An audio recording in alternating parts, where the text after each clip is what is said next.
Live from WRAL News Headquarters in Raleigh, your number one source for local news. WRAL News, coverage you can count on. Our morning rain is on its way out. I'm out here on the patio where it is chilly. I'll talk about a cold night ahead, but some warmer days coming our way. Plus, hundreds of Durham teachers and school staff are united in a protest over pay. The group is on the move, marching in the Bull City to spread their message. We're live with the group to explain why they feel this is worth the inconvenience it's created for parents at the 12 schools that were forced to close today.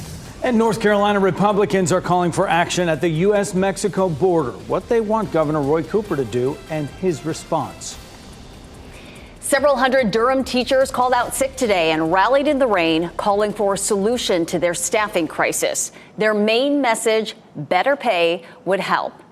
Hello, everyone. I'm Renee Chu. And I'm Jeff Hogan. Classes were canceled at a dozen schools across Durham today, and parents for all the schools listed here were given just hours' notice about the school closure. WRAL's Monica Casey is live in Durham right now as those teachers rallied as a group and then marched around the building carrying their message. Monica, these teachers are aware of the inconvenience this caused today with the families, but they feel this is what they had to do. Yeah, Jeff, that's right. These pay issues mostly impact classified staff. That is a group of employees in the schools, pretty much everyone who isn't a teacher. But the teachers who are here today tell me it is important to show support for their colleagues by being here. This crowd has thinned out, but we estimate at least 500 people were here rallying for the last 2 hours. They also then marched on surrounding streets. I spoke with a speech language pathologist who tells me this pay issue impacts children's education in Durham. As we're already understaffed, and if people's pay is not sustainable for them to pay their bills, they will look for other employment, and then we will be even more understaffed. And in the end, our students are the ones who suffer the most. And that speech language pathologist says they are thinking of children while they're out here rallying. With 12 schools closed, that's a big impact on a lot of families in Durham, and they are thinking of those families. The union partnered with mutual aid groups here to provide food distribution sites. These will be open throughout the county at different times throughout the day. We have a full list of all of them on our website. The one here at Mini Fort Brown is going to be open until 2 o'clock this afternoon. Jeff? Yeah, kids counting on those meals. Monica Casey live in Durham. Thank you. We will have continuous coverage of these protests and their impacts throughout the day on air and online. Michelle? And happening right now in the WRAL Live Center, Jeff, we're following some breaking news just about an hour ago. A new gerrymandering lawsuit challenging the legitimacy of North Carolina's political maps for the 2024 elections. The lawsuit right now is seeking to overturn the state's legislative districts. They say of 170 seats in the state legislature, about 12 are expected to be competitive in November's elections. The rest are all either heavy Republican or heavy Democratic. And the lawsuit says that's unconstitutional. The lead plaintiff in this lawsuit, former Republican State Supreme Court Justice Bob Orr, is suing as a private citizen. Michelle, thanks. The 8-year-old girl at the center of this morning's Amber Alert has been found safe. Duplin County investigators posted on social media that Callie Holloman was taken by her mother, Rhonda. The girl's father has temporary legal custody of Callie. They say her mother showed up to the father's house, got into an argument with him, and took off with Callie. Authorities canceled the Amber Alert around 9 a.m. after the girl was found safe. North Carolina House Republicans are calling on Governor Cooper to take action on the crisis at the U.S.-Mexico border. WRAL Capitol Bureau Chief Laura Leslie joins us from the legislative building right now where, Laura, they say the crisis, those Republican lawmakers are saying that the crisis at the border is having an effect here in North Carolina. You know, Jeff, state lawmakers don't usually wade into national politics, but House Republicans made an exception today. They're calling on Governor Roy Cooper to direct the state guard, National Guard, I should say, troops that are currently at the border in Texas to work with the Texas Guard rather than working with the Federal Border Patrol. State House Speaker Tim Moore, of course, is running for Congress, but he insists that's not why he hastily called a press conference this morning to criticize the Biden administration's handling of the crisis at the border in Texas. Moore said North Carolina is affected by the large number of immigrants crossing the border because many of them could come here. He also blames a lack of border security for an increased flow of illegal drugs like fentanyl into the state. We had the sheriff's deputy here in Wake County who was killed by MS-13 gang members who had entered the border illegally. I mean, this is a danger to every single person in this state. And I don't want to overplay this or try to hype this up, but we've got to deal with it. We recognize it's a problem that we're hearing from. WRAL has not independently verified that the suspects in the killing of Deputy Ned Byrd were, in fact, members of MS-13. In the meantime, Governor Roy Cooper offered this response to Republican lawmakers. A bipartisan U.S. Senate is close to the strongest border security law in a generation. But Donald Trump is telling Republicans to stop because a tough border law hurts his campaign. If Republican legislators really wanted a strong border, they would release a statement supporting this legislation instead of bowing to Trump and supporting violating the Constitution and rule of law. Well, I asked Speaker Moore whether he had spoken to North Carolina's congressional delegation about that bill. He said he won't have any say over what Congress does, quote, until next January. Jeff? Laura Leslie, live at the Legislative Building in Raleigh for us this noon. Thank you. U.S. House Republicans say Speaker Mike Johnson declared a bipartisan border deal officially dead. That's according to Republicans who attended a meeting with him. Johnson's office says the Speaker will address the matter at length today. Amy Kiley reports on the politics around this decision. I have talked to former President Trump about this issue at length, and he understands that. He understands that we have a responsibility to do here. Speaker Mike Johnson is declaring a bipartisan border deal dead, according to House Republicans. Former President Donald Trump wants to kill the plan. GOP Senator James Lankford has been negotiating with Senate Democrats. That has Republican leaders feeling stuck, according to GOP Senator John Cornyn. We ought to do everything we can to try and fix it. And if we can't get there, fine. But if we don't try, then shame on us. Some Republicans are falling in line with Trump. They refuse to support any border legislation that doesn't meet all their demands. That's a tall order in a divided Congress. Bipartisanship is the only way that action on the border is going to happen. Republicans say President Joe Biden should use more executive actions to address immigration. Our country is experiencing a full-fledged invasion with illegal immigrants encouraged by Joe Biden's open border policies. Biden says he's done all he can without Congress, but he says the day he can sign a bipartisan bill letting him close the border, he will shut it down. This all comes as House Republican lawmakers voted to advance impeachment charges against Homeland Security Secretary Alejandro Mayorkas. They accuse him of disregarding federal laws on immigration. The next steps in that impeachment process coming up in our next half hour. Rain is tapering off across our viewing area. It'll stay cool and damp, though, for much of the afternoon. A live look at North Hills right now. And you see those clouds. Boy, that is heavy cloud cover. Elizabeth Gardner is out in the WRAL weather patio right now with a look at when the skies might start to clear. Is it raw out there, Elizabeth? It is. You know how it gets when it's been raining and it's cold, and the temperature is in the mid to upper 40s right now, and typically that wouldn't require a puffy jacket, but when it's damp it just feels so much worse. We take a look at live dual Doppler 5000 radar, and you can see there's just a tiny bit of rain left. You can see that one shower. I actually got caught in that one just a little while ago as it moved through Raleigh. So it's moving through Andrew right now and through Clayton, and there's just not much rain left out there. We take a look at Futurecast, and you can see we take it out to 12:30, and it's basically out of our viewing area. So we're pretty much done with this. We'll roll it on out and pause it again at around 4 o'clock, and you can see some clearing up near Roxborough, up near the Virginia line. And we take it down to 5 o'clock, and it's starting to clear in some other spots as well. We'll be clearing from north to south later on this afternoon and evening. So we might get a little peek of sunshine before the sun sets, but it won't be for long. We'll have a clear night tonight and then a warmer day tomorrow, which will be nice to see. But we're still looking at, again, just that last just a little bit, about one more hour of a quick sprinkle. How much rain did we see? We saw anywhere from about 1/10 to about 1/3 of an inch. So it wasn't much, even though we saw the rain falling for a pretty long duration of time. Our temperatures will continue to hang out in the upper 40s for a little while, and then we drop on into the 30s late tonight and early tomorrow morning. We're back to near freezing. I'll walk you through the chilly mornings, but mild afternoons coming up in just a bit.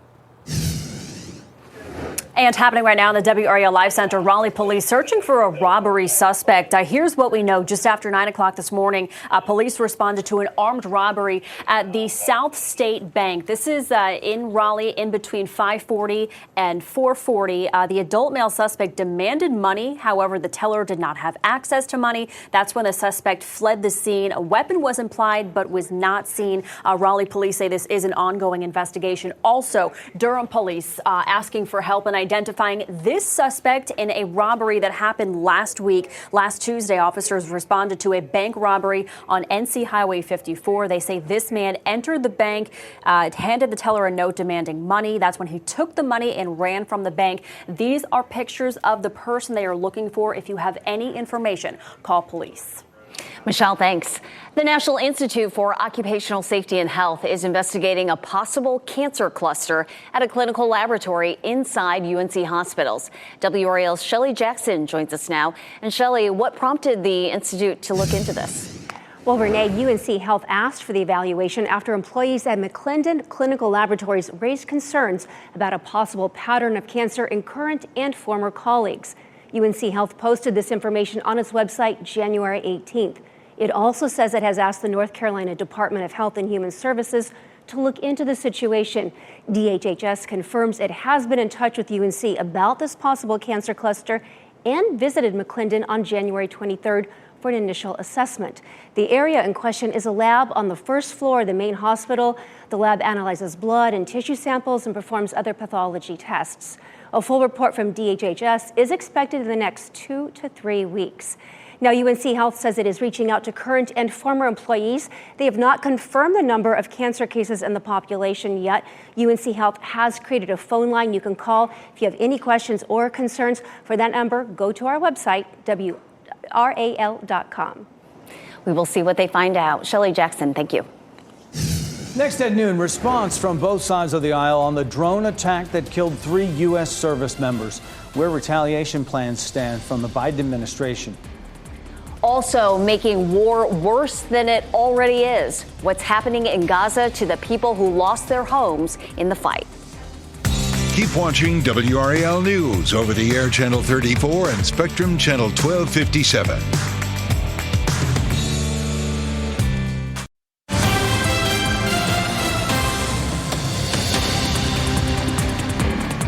Happening right now in the WRAL Live Center, following some breaking news out of Raleigh. We are getting images of what looks like a very bad crash. This is on Kildare Farm Road and 1010 Road. Our colleague Ashley Rowe took this video as she was driving. You can see an overturned truck. There are multiple ambulances on scene. We are working to get more information on this to learn how many people were involved in this, if anybody was hurt. As soon as we get more information on this, we will bring it to you from the Live Center. Michelle, thanks. President Biden says he is ready to respond to the drone attack that killed 3 U.S. soldiers in Jordan. We don't know yet how he wants to respond. Now lawmakers on Capitol Hill are responding from both sides of the aisle. NBC's Bree Jackson reports. While questions remain about how a drone got onto a U.S. military base in Jordan, killing 3 American soldiers, President Biden has made a decision on how to respond, although he did not give any details. The president also says he holds Iran responsible for the militia's attack. I do hold them responsible in the sense that they're supplying the weapons to the people who did it. Secretary of State Antony Blinken says the U.S. response could be multi-leveled and sustained over time.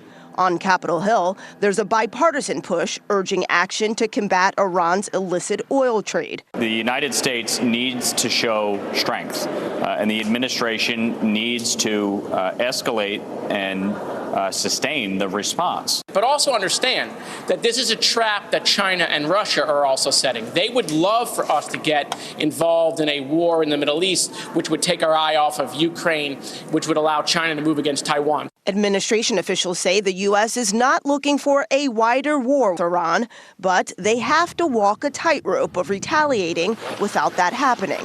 They just can't be my baby. Meanwhile, the families of those soldiers killed are remembering their loved ones. I know she's gone, but she is my hero, and she will always be my hero. A ceremony honoring the 3 fallen soldiers will take place Friday when they return to American soil. In Washington, Bree Jackson, NBC News. President Biden spoke with the families of the service members killed in Jordan and will attend the transfer of their bodies in Dover, Delaware, Friday. This is a result of heavy rain in Gaza City. It is making it a hard situation worse for the folks who are displaced there. Many people are living in makeshift tents, and they just can't hold up against the heavy rain. Other issues like lack of electricity and food in the area are making it hard for people to survive during the Israel-Hamas war. 85% of Gaza's population has been displaced by the war. Taiwan is preparing for a possible surprise attack from China. The island is conducting defensive military drills by air and sea as tensions are high between China and Taiwan. Warships from China sail in the waters surrounding Taiwan almost every day. Taiwan is a self-governing state, and voters elected a new president there earlier this month. But China claims Taiwan as its own territory. 12:16, let's get outside to Elizabeth Gardner in the WRAL patio right now. Weather patio is looking cloudy out there still, and we know it's raw and damp.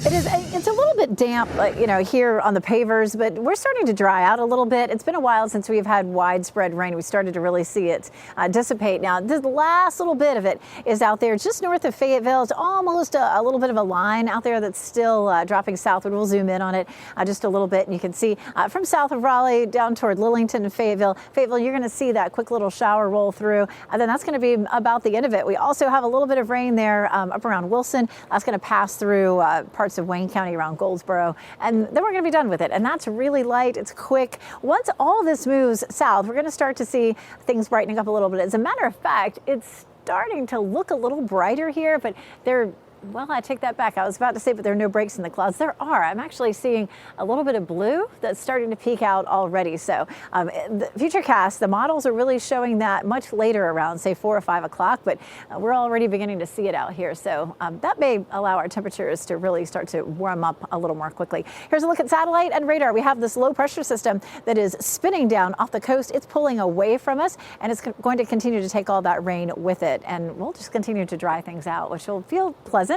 It is going to be chilly. Behind that low, we're going to see the winds coming out of the north, and that's going to deliver some chilly air for tonight. We take a look at Futurecast, and again, looking at some cloud cover out there right now. As we move it on through the day, we'll pause it there at 4 o'clock, and we're starting to see the clearing. But as I mentioned, I think parts of the region are going to clear out a little bit faster, even like right here. That's 5:45. You can see partly cloudy skies. Hey, look at Sanford, though, and Sanford's still really wet. We have water on the camera lens there in Sanford, so it's wet and chilly, too. 43 degrees is our current temperature. Our dew point 39 means there's still a decent amount of moisture in the atmosphere. Our temperatures will hold in the mid to upper 40s for this afternoon and then start to drop. It is still 36 in Roxborough right now. That was the temperature overnight, so we really haven't seen temperatures climbing much. The warmest spots are 45 over in Clinton and in Goldsboro. Of course, the triangle is sitting at 43 or 44 in Fayetteville, so it's definitely cool out here. Noticeably cooler than yesterday. We're running about 5 to 7 degrees colder than this time yesterday. But I think we're going to warm up a little bit with some sunshine. 48 officially is our forecast for Raleigh, 47 in Durham, 49 in Fayetteville. So it's going to be cooler than normal. Our normal is 53. Tomorrow and Friday, though, look really nice. 61 for tomorrow, 63 for Friday under partly cloudy skies. And then it's a little bit cooler for the weekend. We take a look into February, and it looks like we'll have equal chances of above and below normal temperatures kind of sandwiched right in there. So that should mean, at least for the start of February, that we don't have anything dramatic coming our way. It's not going to be really hot or really cold, but you know what Friday is, right? Friday is Groundhog Day. So it'll be interesting to see, does the groundhog say we're going to have 6 more weeks of winter or an early spring? I think if you look past Friday, it looks more like winter. Saturday through Tuesday, our highs are in the 50s. We'll take a look, and we'll actually look at a scientific view of what could happen in February, coming up in just a bit. Elizabeth, thanks. The man at the center of a car and foot chase in Wake County is in court today. Why he was on law enforcement's radar and what new charges he's facing at 5. Then at 5:30, crime and violent incidents are up 18% in North Carolina schools. North Carolina education leaders share what their plan is to make those numbers drop. And still ahead this noon, get ready for a Super Bowl Barbie. What you can expect from Mattel after the game next in Money Matters. Plus, Visa is facing a new lawsuit. We'll explain how some people bought a gift card with no money on it.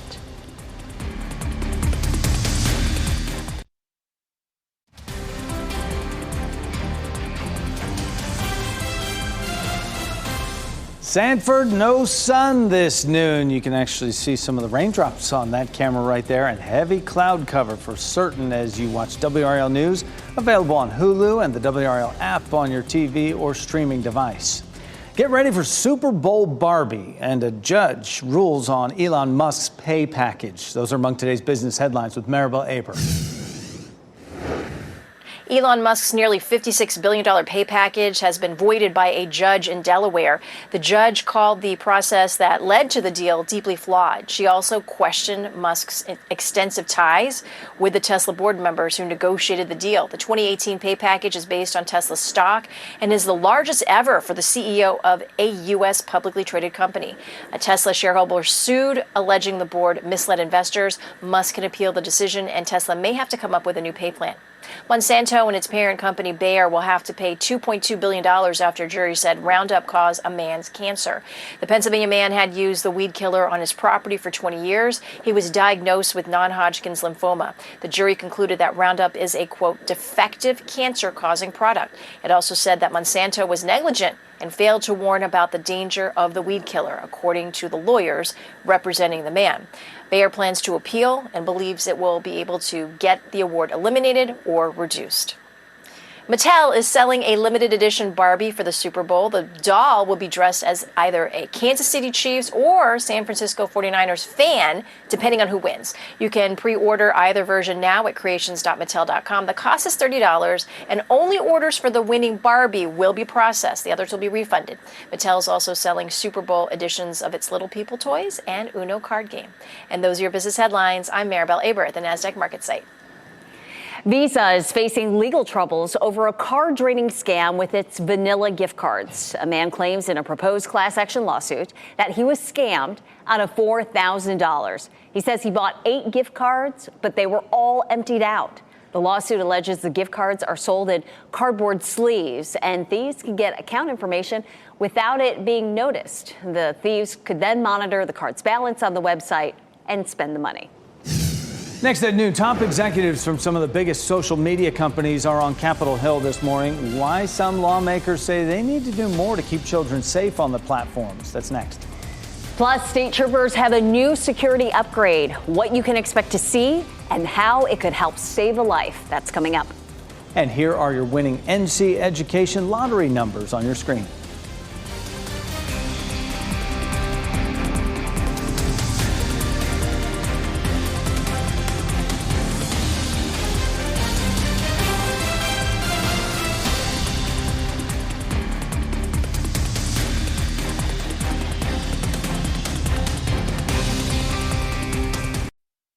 Shot in 4K ultra high definition. Your number one source for local news. WRAL News. Coverage you can count on. We take you back to that breaking news in Durham, where Durham public school teachers and staff are continuing to rally together. This is that rally that led to the closure of 12 schools today across the district. We took you there live at the top of this hour. The group is thinning out, but that is not softening the message they're sending. WRAL's Monica Casey joins us live from Durham now. And Monica, this group gathered at 10 this morning, and they're not done. Yeah, Renee, there are still some people here. This is the spot where we were less than a week ago when about 1,000 people rallied about this issue before the school board meeting. We estimate at least 500 were here again this morning to have their voices heard. The pay issue that they are here protesting impacts specifically classified employees. That's a group made up of pretty much everyone who isn't a teacher in the schools, but there were tons of teachers out here today to support their colleagues. The crowd has thinned out now, but since people have been here for more than 2 hours, you can see them in this video walking on the streets around this building, holding up their signs. They're protesting salary changes for those classified employees, where that group doesn't get credit for work outside the district unless it was with the state. For example, many of the physical and occupational therapists with DPS have private practice experience that was previously taken into consideration in their pay. Now, the rally here this morning was just one of multiple events happening today about this issue. This group is planning to picket outside the DPS building downtown starting at 2 o'clock. Back to you. Monica Casey live in Durham for us. Thank you. We will have continuing coverage of these protests and their impacts throughout the day on air and online. New this noon, executives from 5 major social media companies are facing some tough questions on Capitol Hill. Lawmakers are pressing these executives about what they're doing to improve child safety measures on their sites. WRAL's Ken Smith listened in on the morning session. He joins us now with some of the takeaways. Ken. Right here, Jeff. The executives include Snapchat's CEO Evan Spiegel and Meta's Mark Zuckerberg. Also on the hot seat, TikTok's CEO, as well as the head of X, formerly known as Twitter. Lawmakers in the Senate Judiciary Committee, where you're looking live right now, wasted no time talking about the trauma many families have experienced because of their social media platforms. Senator Amy Klobuchar, for one, talked about some parents in the audience who lost their children to drug overdoses from drugs purchased online. Other senators shared similar stories of families who experienced loss or heartache. Listen to what South Carolina Senator Lindsey Graham had to say in admonishing the CEOs testifying today. Mr. Zuckerberg, you and the companies before us, I know you don't mean it to be so, but you have blood on your hands. You have a product. You have a product that's killing people. I was sexually exploited on Facebook. I was sexually exploited on Instagram. Video of survivors online who survived sexual predators and the effect that ordeal had on their lives. Some senators were visibly impatient with some of the answers they were getting, particularly in the area of mental health and what some lawmakers called a lack of accountability on this issue. It should be noted, though, some executives like Mark Zuckerberg expressed support for new legislation aimed at making the internet safer for children. Well, we'll be monitoring this hearing throughout the day. Look for new reporting about some of the other significant takeaways from this hearing. That's all starting at 4 right here on WRAL. This is a very high interest for a lot of parents. Ken, thank you. House Republicans have voted to advance their impeachment articles against Department of Homeland Security Secretary Alejandro Mayorkas. Now, a vote on the articles by the full House of Representatives will happen, although a date for that has not been set. The Homeland Security Committee debated past midnight. All Republicans on the committee voted in favor, while the Democrats were unified against it. House Republicans accuse Mayorkas and the Biden administration of disregarding federal laws on immigration. If he is impeached, Mayorkas would become the first cabinet secretary to be impeached in nearly 150 years. Another North Carolina family is suing the makers of lead-contaminated apple cinnamon fruit pouches. The family in Hickory, which is west of Charlotte, says their 2 children are recovering from lead poisoning after eating the Wanabana pouches. The lawsuit says the children's blood lead levels have dropped since cutting the pouches out of their diet, but they need continuous medical monitoring to track the impacts of the lead poisoning. Today, gun rights activists were disappointed following a surprise decision by state government. Dozens of activists traveled to Raleigh from all across the state to speak out against a proposed rule for concealed carry permits. The state's Rules Review Commission decided not to take a vote, so nobody was allowed to speak despite packing the committee room. These activists have been arguing with the state for months now about training handbooks for concealed carry classes. The Concealed Carry Instructors Association argues the books create an unnecessary burden. It also says the books cost too much money and have incorrect information. New at noon, an equipment upgrade could help state troopers save your life. WRAL's Brian Schrader looks at how the new technology works. Brian, fill us in. Renee, imagine driving in a part of North Carolina you don't know very well. You see a crash, maybe you're involved in a crash. You dial 911, but you can't really tell the dispatcher where you are. Well, now the Highway Patrol is going to be able to find you. Over the past several months, the agency has upgraded its dispatch system. It now can pinpoint a caller's location with GPS immediately and easily identify the nearest available trooper. That state trooper also can view the details of the call in real time on their laptop. Being able to find someone who calls us and says, I'm stranded on the highway, but I don't know exactly where I'm at. Our trooper's not out there searching for unneeded minutes. They're going right to where someone needs help. That new system also allows troopers to see each other on the map, and that makes it easier to provide backup or to respond to emergencies.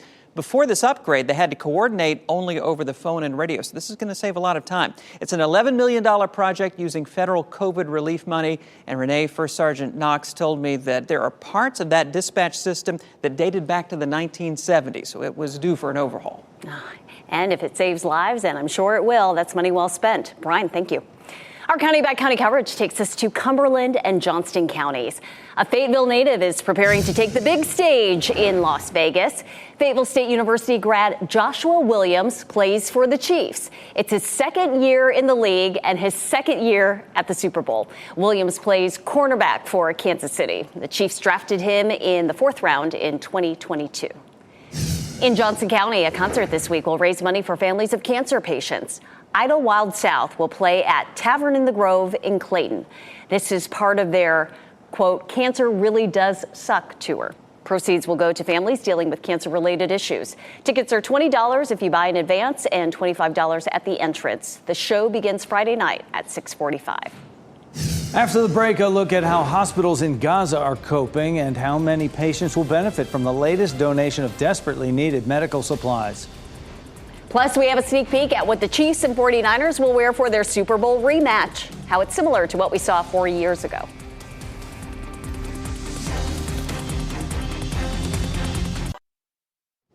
An overcrowded hospital in Gaza received some much-needed supplies, but it's still lacking many necessities. The World Health Organization dropped off medical supplies to the Nasser Hospital in the southern Gaza Strip.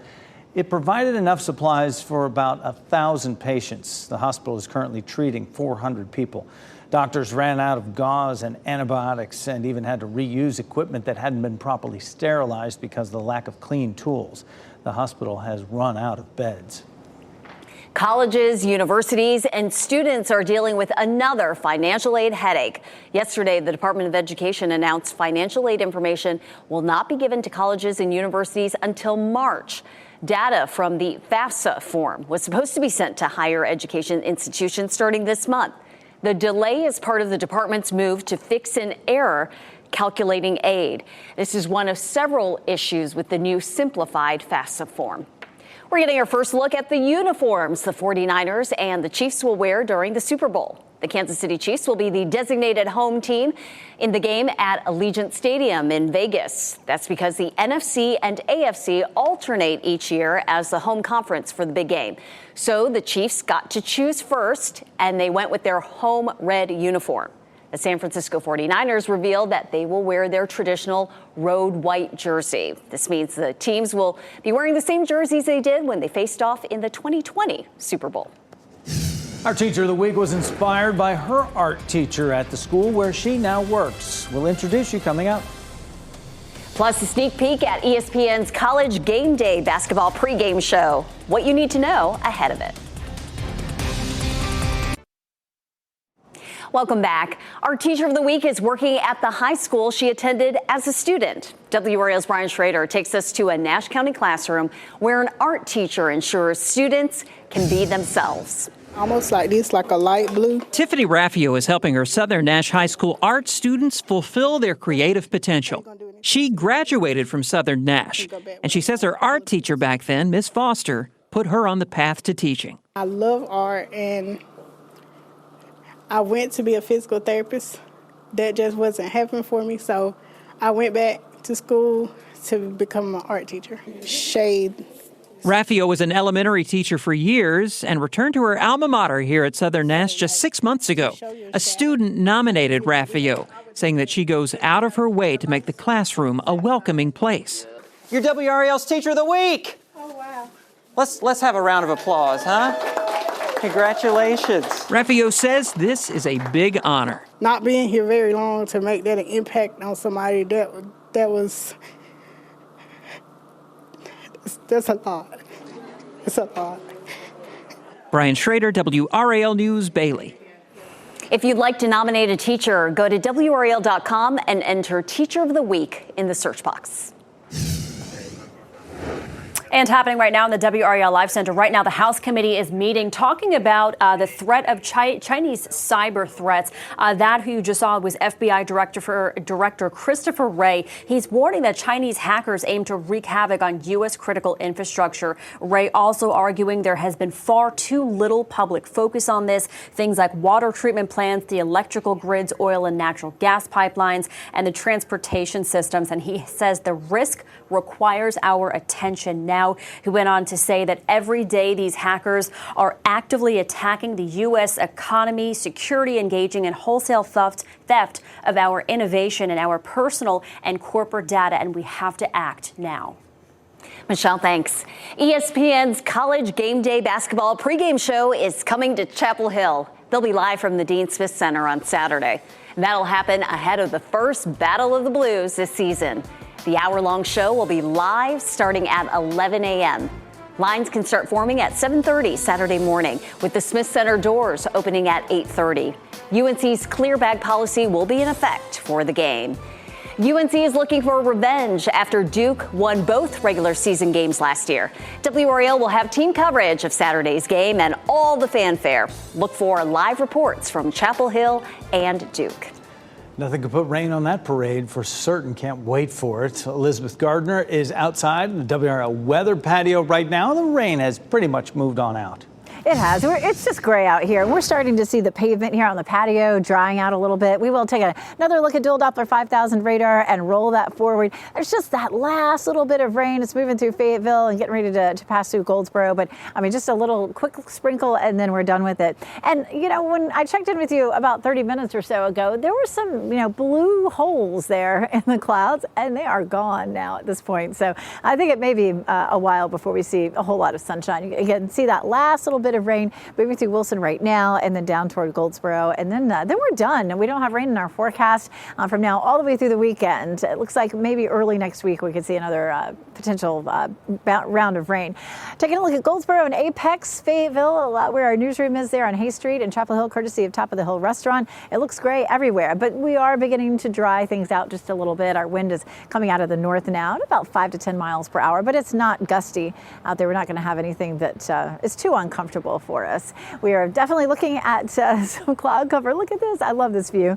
Our tall tower camera in southeast Wake County, you can see a lot of big puffy clouds that are closer to the ground, but you can also see that overcast there that is up above. So again, it is going to be a little while before we see a lot of clearing. What will happen is that low pressure system will continue to push offshore and it will take that rain with it. Look at that. We got a little lightning strike sitting off the coast of South Carolina. We're not likely to see any thunder and lightning with this last little bit that moves on through. It is chilly for us here. Our temperature as we get through the afternoon is going to hover from the mid 40s to around 50, looking at 50s down around, say, Fayetteville and Clinton, and mid 40s up around the Virginia line.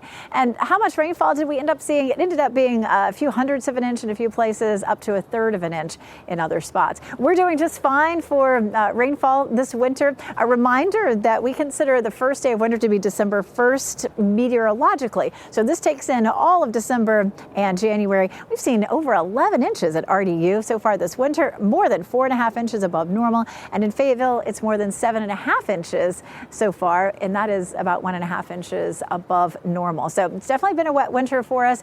Taking a look at data since 1944, we're looking at the fourth wettest winter on record since 1944. 7 inches in December, about 4.25 in January. So it's definitely been wet for us. We're going to move into a dry period now for Thursday and Friday. Some beautiful weather in our forecast for for Groundhog Day. Groundhogs will, get out, stretch, look around. I would recommend that everybody do that on Friday because it's going to be such a nice day. Get outside, check out your shadow. The groundhogs are likely to see their shadow. And of course, the old wives' tale is that that means 6 more weeks of winter. What we look at scientifically is computer models that look at a longer time frame. We see trends from those, and the trend for the month of February is going to be around normal. And our normal high for this time of year is in the mid-50s. So we're a little bit warmer Thursday and Friday, and then cooler Saturday and Sunday with our next best chance of rain coming Monday. Elizabeth, thanks. Coming up, an animal shelter is running a Valentine's Day promo for angry exes. How you can send a message while helping feral cats at the same time. And here's a look at the winning Mega Millions numbers. The jackpot now sits at $333 million.